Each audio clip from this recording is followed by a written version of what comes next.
shaping the rules of sports infrastructure on the continent, now building a legacy brick by brick. Now already hailed as one of Africa's premier sporting nations, Morocco's state-of-the-art stadiums and world-class facilities are grabbing global attention, set to co-host the 2030 FIFA World Cup and welcome the 2025 Africa Cup of Nations. Morocco is not just preparing for tournaments, it's crafting a bold new chapter in African sport, from Tangiers towering IBN Batoita Stadium to the soon-to-be largest in Africa, Hassan II Stadium. Now Morocco is fast cementing its status as the continent's ultimate sports destination, and with every beam raised and pitch laid, the roar of Morocco's sporting future only grows louder.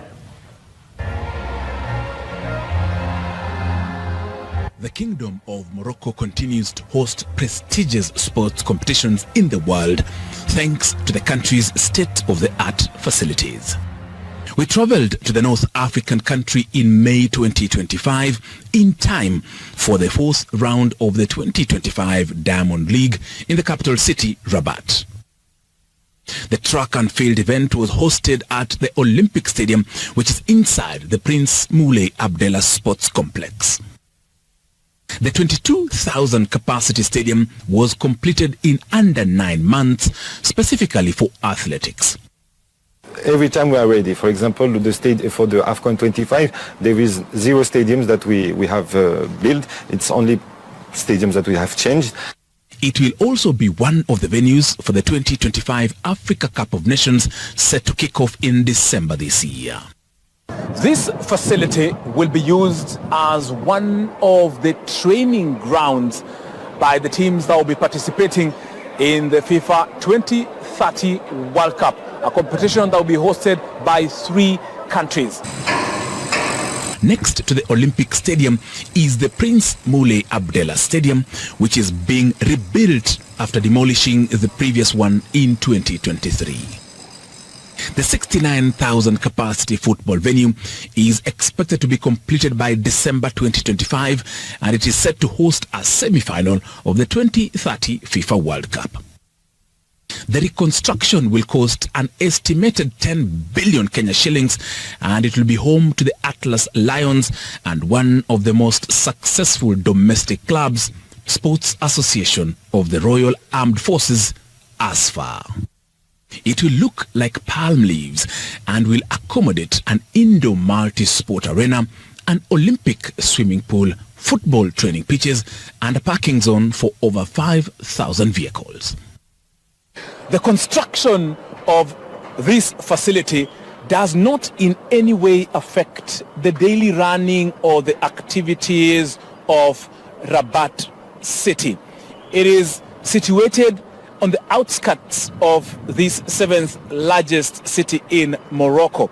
So whenever there is a new construction, like what is happening now in preparation for the 2030 World Cup, or there is an activity happening, it does not affect in any way the daily runnings of the town.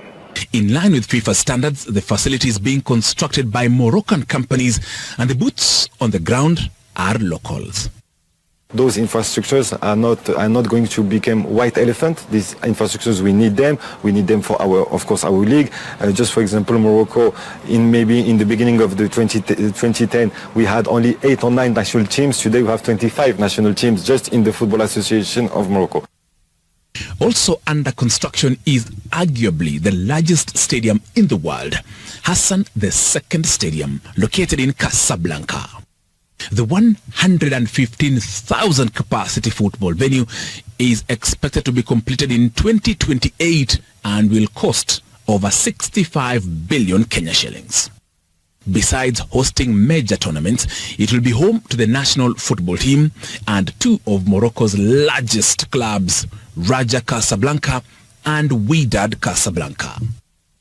We didn't wait to have the AFCON 25 to have, for example, the high-speed train between Tangier and Rabat, and it was already announced before we have the World Cup that this high-speed train will go from Casablanca, Sowi to Marrakesh. Today it's from Tangier to Casablanca. Other facilities under construction are Al Barid Stadium in Rabat, Ibn Battuta Stadium in Tangier and Dakhla Stadium in Dakhla.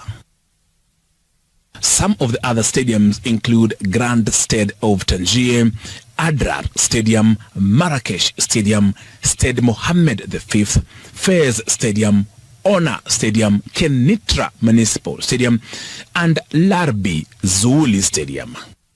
By 2030, Fez, Adrar and Marrakesh stadiums will also be ready for the FIFA World Cup. 2025 has been a beehive of sports activities in Morocco due to its world-class sports facilities, and notable events include the FIFA Under-17 Women's World Cup, the Women's Africa Cup of Nations, the Under-17 Africa Cup of Nations, the Men's Africa Cup of Nations, Beach Volleyball World Championship qualifiers, and international friendlies. Tony Kwalanda, TV 47, Rabat, Morocco. To King Mohammed VI, who is currently the king of Morocco. And that's why Morocco has for a long time flourished in football, from the 70s to the 80s to the 90s. Monday the 9th of December 2019, His Majesty King Mohammed VI officially unveiled this sports center located in Rabat's twin city, Saleh. Under the framework of a public-private partnership, the newly renovated facility gobbled up over 9 billion Kenya shillings or 60 million euros.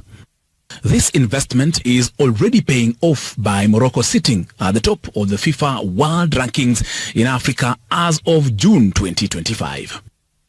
The engine behind the success story, the Moroccan Royal Football Federation, is stationed here. We have hosted here 90% of the African teams, boys, girls, under 20, under 70.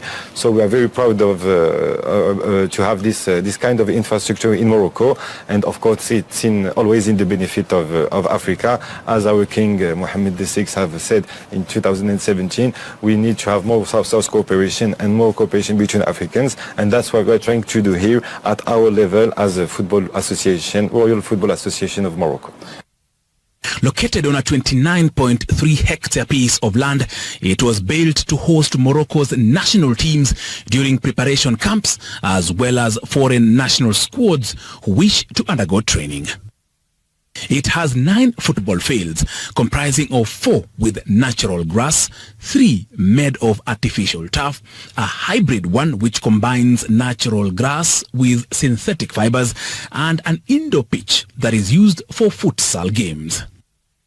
Okay. This pitch is dedicated only to the national team. Okay. So the national team, that is yes, of Hakimi Jazz, as yes, for the national A team, as we called it. It yes, can be men or women, as I told you before. Yes. And this is the main pitch. For the others, they train in the 9 other pitches that we have just right there. Okay. And here is only for the training. And what is very cool is that all the youth categories that can be in the complex at the same time, they all sit on this bench, this long bench, and they can have a look on the training of those stars, yes, and then can think about one day being at on this pitch with those players. This complex also houses Africa's biggest indoor football stadium, which can also host events like the 2022 Confederation of African Football Awards. I'm sure you like to spread this kind of architecture or design idea to other countries. I agree with you. It's very good, but this infrastructure is pretty much special. I don't think in all the countries of Africa they need a covered pitch as big as this one. For some, the most important is to have the pitch on the stadiums, to have the homologation of CAF. But as I told you, this is a place that has been meant to be at the disposal of all our African football associations that we have partnership with. We have today more than 45 partnerships with other associations. Also on the property is an indoor Olympic-sized swimming pool, 2 tennis courts and a beach soccer field. This federation has relationships with many other international associations that are affiliated to FIFA and CAF. And by the time we were touring this complex, we managed to see the England national team. The complex has accommodation for the senior national team with 66 rooms and 4 suites. The project also houses 3 blocks with a capacity of 150 beds for the under-23 national team and 45 rooms with a capacity of 80 beds for the under-17 national team. We have 1 hotel dedicated to a team and 3 hotels dedicated to all the other teams who can be there. For example, we can have a friendly game between under-17 Morocco and under-17 Kenya. Morocco will be in the Hotel C and Kenya will be in Hotel B. It's something that can happen. It's only the A who is dedicated. The others are, it depends on the activities we have. In line with FIFA and CAF standards, the facility has a new generation performance and sports medicine center with departments for physiotherapy, electrotherapy, cryotherapy, radiology, ultrasound, dentistry, nutritional medicine, psychology, trauma and stress testing. It also has state-of-the-art gym facilities complete with images of King Mohammed VI in 1995 and King Hassan II in 1985.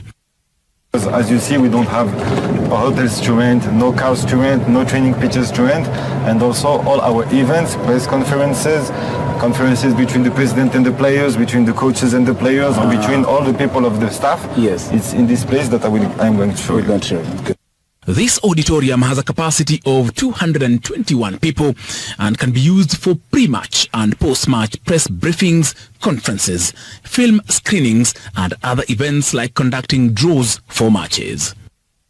So they come here and they will not go home. They will be here until. No, yes, of course. But here is mainly for the speeches before competition or after competition and things like that. Also, as I told you, the draw of any kind of competition, it can be international competition too, or the National League or the National Cup of Morocco, the Cup of Throne, as we call it, and of course the press conferences, which is mainly what we have to do here because we have 25 teams, so a lot of press conferences. FIFA, CAF and the local federation also conduct training of referees, coaches and administrators at this facility. The new president of the Kenyan Football Association, and I'm greeting him, Mr. Hussein. So he came to Morocco. We have signed an agreement, a partnership between our both federations. So we have basically 4 or 5 topics. The first one is, of course, the organization of friendly games in Kenya and in Morocco for both women's and also the youth categories. We have also the training for the pro license of the coaches.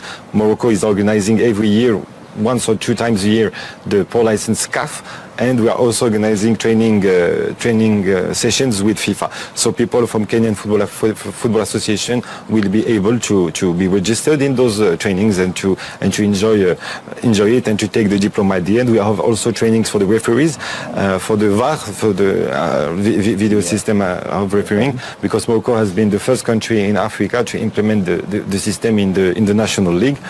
And lastly, we have also all the training that can be possible for the administration of the Kenyan Football Association, exchanges of experience from Morocco to Kenya, from Kenya to Morocco.